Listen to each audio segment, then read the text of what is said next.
नमस्कार दोस्तों, स्वागत करता हूं फिर से एक बार एक नई कहानी के साथ आप सभी का। कहते हैं कि कानून के हाथ लंबे नहीं बहुत लंबे होते हैं। पुलिस चाहे तो किसी भी खूनी को, किसी भी हत्यारे को या किसी ने भी गुनाह किया हो उसको ढूंढकर ही दम लेती है। ऐसी कहानी सुनाने जा रहा हूं जिसमें पुलिस का बहुत बड़ा अहम रोल होता है। जिस कातिल को शुरुआत में नहीं पकड़ पाती, उसी कातिल को पकड़ने के लिए इस जांच को इतना लंबा खींचती है कि करीब 15 साल लग जाते हैं कातिल को पकड़ने में। ये कहानी सुनाने जा रहा हूं मैं आप सजनी मर्डर केस।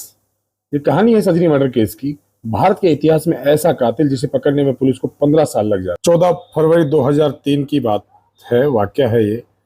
शुरुआत करते हैं कहानी की। ये कहानी शुरू होती है गुजरात से। गुजरात के अहमदाबाद में कथित तौर पे एक युवती जिसकी उम्र करीब 26 साल होती है, शादीशुदा होती है, उसकी हत्या हो जाती है। और हत्या की जाती है, जो दर्शाया गया है, दिखाया गया है, वो लूटपाट के इरादे से हत्या की गई थी, ऐसा समझ में आता है उस मकान की हालत देख। पुलिस को सूचना दी जाती है। पुलिस इससे पहले कुछ समझ पाती कि दूसरे ही दिन इस महिला का जो पति होता है वो भी लापता हो जाता है। अब पुलिस लापता पति और इस केस को सुलझाने के लिए दिन रात एक कर देती है। उस समय गुजरात के मुख्यमंत्री मोदी जी होते हैं और जो इस केस को सुलझाने के लिए कुछ आदेश पारित करते हैं कि इसकी जांच निष्पक्ष तरीके से की जाए। पुलिस लगातार मेहनत करती है और इसके सुराग तक नहीं पहुंच पाती, लेकिन 6 साल में पुलिस ने कम से कम 100 कॉल डिटेल खंगालती है। हजारों लोगों से पूछताछ करती है, कॉल डिटेल खंगालती है और पुलिस की एक टीम अनजान शख्स की तलाश में लगा दी जाती है। पुलिस लगातार 15 साल कोशिश करती है। 15 साल के बाद इसमें जो खुलासा होता है, जो भी इस कहानी को सुनता है वो शौक रह जाता है। इन 15 सालों में पुलिस का काम इतना जानदार होता है कि मुजरिम भी पुलिस को पूछने पे मजबूर हो जाता है कि आप मुझे सिर्फ इतना बता दीजिए कि आखिर मुझे आपने पकड़ा कैसे। लगातार पुलिस की 15 साल की मेहनत और अचानक एक बार पुलिस खुलासा करती है कि हमने सजनी मर्डर केस के कातिल, जिसने उसका मर्डर किया था, उस कातिल को गिरफ्तार कर लिया है। आपको यह कहानी हम विस्तार से सुनाते हैं। कहानी 2003 फरवरी माह से शुरू होती है। एक ओके कृष्ण नाम का एक शख्स होता है, उसकी फ़ोन की घंटी अचानक बजने लगती है। वो फ़ोन उठाता है तो उसके दामाद का वो फ़ोन होता है और दामाद रोता हुआ चिल्लाता हुआ उनसे कहता है कि मेरे घर में एक बड़ी वारदात घट गई है, मेरे सारे घर को लूट लिया गया है और उसी लूट के दौरान आपकी बेटी की भी हत्या कर दी गई है। ओके कृष्णन जब ये सुनते हैं तो वह अपनी पत्नी और अपने कुछ रिश्तेदारों के साथ अपने दामाद की तरफ दौड़ते हैं, गाड़ी लेकर पहुंचते हैं। वहां जाके देखते हैं कि उनकी बेटी की लाश पड़ी हुई है और उनका जो दामाद था वो दहाड़े मार मार के जोर जोर से रो रहा होता। उसके पति को रोता बिलखता देख वहां का कुछ लोग इकट्ठा हो जाते हैं। वो तुरंत सजनी की बॉडी होती है, उसको हॉस्पिटल पहुंचाते हैं। वो मरी हुई तो होती है, लेकिन हॉस्पिटल में ले जाकर भी डॉक्टर उसको मृत घोषित कर देते हैं। इतनी देर में अहमदाबाद पुलिस को भी इस बारे में सूचना मिल जाती है कि ऐसे ऐसे कोई लूट और मर्डर हो गया है। पुलिस भी वहां मौके पे पहुंच जाती है। पुलिस टीम पहुंचती है, पुलिस टीम पहुंच करके जांच करती है तो पुलिस टीम को पहली नज़र में ये लूटपाट और हत्या का मामला नजर आता है। पुलिस टीम एक एक चीज़ की बारीकी से जांच करती है और पुलिस उसके पति से कुछ पूछताछ करती है। पूछताछ के दौरान भी वह जोर जोर से रोता रहता है और इसकी तबीयत कुछ ज़्यादा ही खराब होने लगती है, इसीलिए उसको भी अस्पताल में भर्ती करवा दिया जाता है। हॉस्पिटल में भर्ती होने के बाद में क्राइम सीन पे पुलिस की टीम के साथ एक कुत्ता होता है, जो खोजी कुत्ता होता है।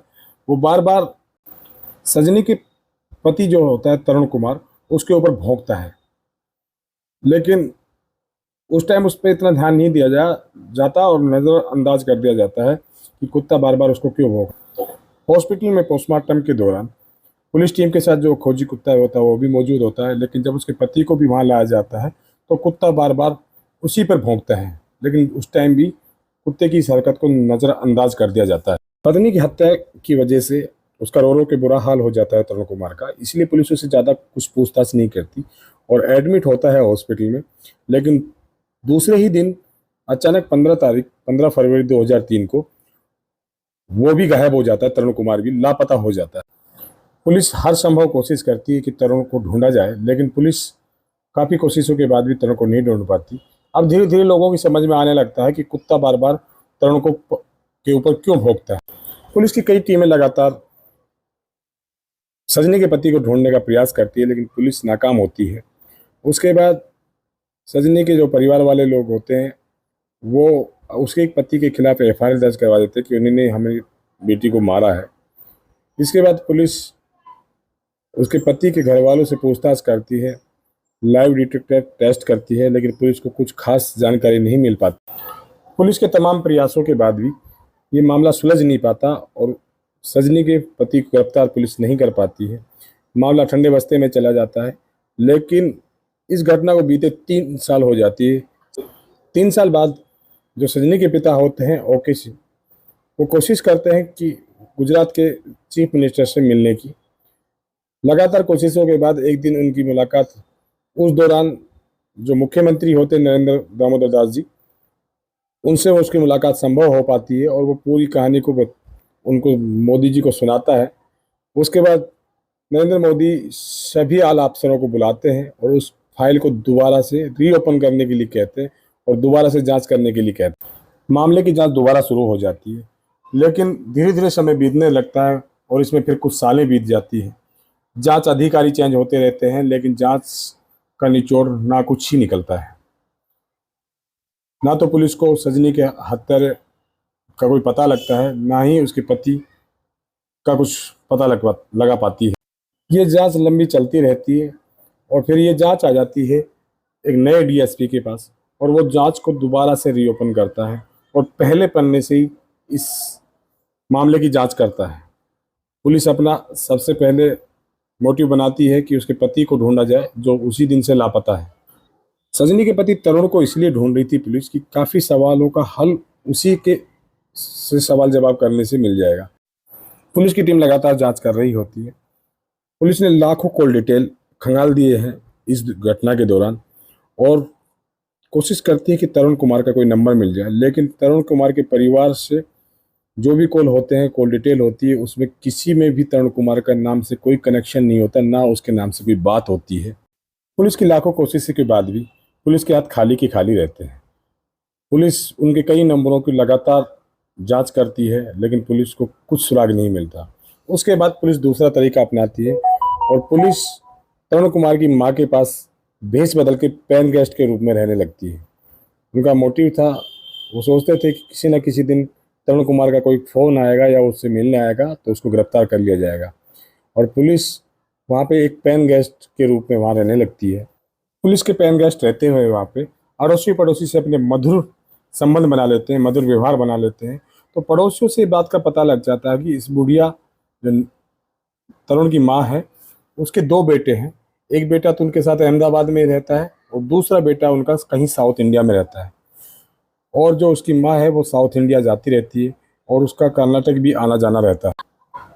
पुलिस इसी की जांच करती है कि वो साउथ इंडिया किस लिए जाती है, कर्नाटक किस लिए जाती है, तो उसके फ़ोन नंबर को सर्विस लाइन पर लगा देते हैं और उसकी सभी बातें बारीकी से सुनती है। पुलिस की लगातार लंबी कोशिश के बाद एक दिन एक अनजाने नंबर से तरुण की मां के पास फ़ोन होता है। पुलिस उस नंबर की जांच कर ही रहती है। पुलिस को पता लगता है कि ये कोई कर्नाटक की रहने वाली कोई लेडीज़ है, उसके नाम से नंबर है और फिर अचानक एक दिन लैंडलाइन से उसकी माँ के फ़ोन पे फ़ोन आता है और पुलिस उसका जब डाटा खंगालती है तो वो एक बड़ी इंटरनेशनल कंपनी होती है, उसका नंबर होता है। तो पुलिस की एक टीम उसी कंपनी में जाकर जांच पड़ताल करती है। उस कंपनी में करीब 35,000 लोग काम करते हैं और उनमें किसी भी कर्मचारी का नाम तरुण नहीं। पुलिस को लगातार नाकामयाबी मिलती रहती है, लेकिन पुलिस भी हार नहीं मानती है। पुलिस तरुण कुमार की फ़ोटो लेकर के वहाँ सादा वर्दी में पुलिस वाले तैनात कर देते हैं कंपनी के बाहर और वहाँ जो कर्मचारी हैं उनको एक एक को वो फ़ोटो दिखा करके उसकी पहचान करने के लिए कहते हैं। उसके बाद अचानक एक दिन एक व्यक्ति ये दावा करता है कि जिस व्यक्ति की आपको तलाश है उस व्यक्ति को मैंने इसी बिल्डिंग में आते जाते हुए देखा। पुलिस जब इस बात की जांच पड़ताल करती है तो पुलिस को पता लगता है कि जिस कर्मचारी के बारे में वो बता रहे हैं वो उसी कंपनी में कार्यरत कर्मचारी है जिसका नाम परवीन भटेले है। और पुलिस को ये पता लग जाता है कि जो परवीन भटेले है वो तरुण कुमार का ही नाम है, वो यहाँ पर अपनी पहचान बदल कर काम कर रहा होता है। उसके बाद एक पुलिस इंस्पेक्टर को जो सादी वर्दी में सिविल ड्रेस में ऑफिस में भेजा जाता है जहाँ पर तरुण कुमार काम करता है और पुलिस इंस्पेक्टर जाकर के ऑफिस में उसकी तरफ हाथ बढ़ाता है और कहता है, हेलो मिस्टर तरुण कुमार, 15 सालों में उसको इस नाम से पुकारने वाला वो पहला शख्स था। उसी बात को सुन के वो चौंक जाता था। इतना कहते ही पुलिस वाला समझ जाता है कि ये तरुणी है, क्योंकि उसके माथे की पसीने और उसके सकपकाहट पुलिस को इशारा कर देती है कि ये तरुण है। उसके बाद पुलिस वाला अपनी टीम को बता देता है कि हम ये तरुण है, और पुलिस उससे कहती है कि तुम्हारा खेल खत्म हुआ और तुम हमारे साथ चलिए।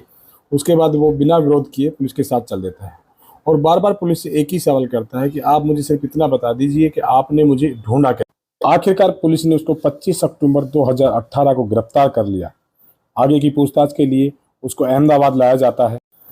पुलिस बड़े कड़ाई से पूछताछ करती है। पूछताछ के दौरान वो बताता है कि उसके घर में कोई लूटपाट नहीं हुई थी। वो सजनी से शादी करके खुश नहीं था, लेकिन घर वालों के दबाव में आकर के सन 2002 में वो उससे शादी कर लेता है और वो किसी और को चाहता है। इसीलिए वो लूटपाट की कहानी वो मनगढ़ंत थी और उस तरह का माहौल बनाया जाता है कि पुलिस को भी ये लगे कि हाँ लूटपाट हुई है, और वो सजनी का मर्डर कर देता है। और वो अपनी गर्लफ्रेंड से वादा करता है कि वैलेंटाइन डे के दिन वो अपनी पत्नी को मार देगा और अपनी पत्नी के दुपट्टे से उसका गला घोट करके वो हत्या कर देता है। और फिर उस जगह को इस तरह बना दिया जाता है कि पुलिस को लगे कि यहाँ लूटपाट हुई है, लूटपाट के दौरान ही ये हत्या हुई है।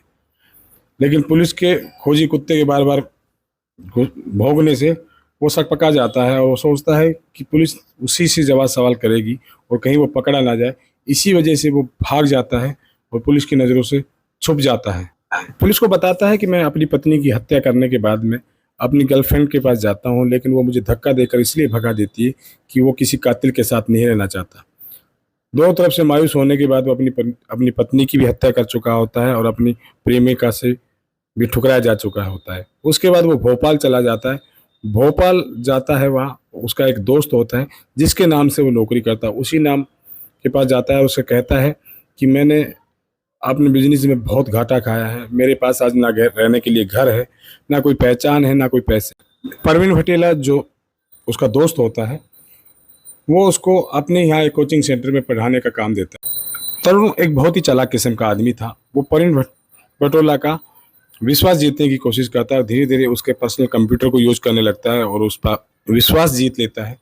विश्वास जीतने के बाद में जो परवीन भटाले के डॉक्यूमेंट्स होते हैं उनको स्कैन करके उस पर अपनी फ़ोटो लगा देता है। उसी फ़ोटो के आधार पे, उन्हीं डॉक्यूमेंट्सों के आधार पे वो अपना फर्जी पासपोर्ट और अपने डॉक्यूमेंट्स बना लेता है, जिनके बल पे वो नौकरी करता रहता है। वहाँ पे कुछ समय तक वो इधर उधर समय बिताता रहता है और फिर सन 2012 में बेंगलुरु चला जाता है, जहाँ वो परवीन के डॉक्यूमेंट के दम पर ओरेकल इंडिया प्राइवेट लिमिटेड में एक अच्छी नौकरी हासिल कर लेता है।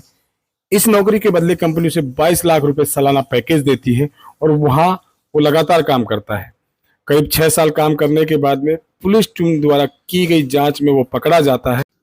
उसके बाद उसकी ज़िंदगी में एक निशा नाम की लड़की आती है और वह उसको बताता है कि उसकी एक एक्सीडेंट में उसके माता पिता और उसके परिवारजनों की मृत्यु हो जाती है और वो लड़की उसकी बातों पे विश्वास कर लेती है और उस लड़की को प्यार के साझे में वो फंसा लेता है। उसके बाद उससे शादी कर लेता है और उसी इलाके में एक लग्जरी फ्लैट लेकर के रहने लगता है और अपना जीवन यापन करने लगता है। उसके बाद निशा और तरुण के 2 बच्चे होते हैं।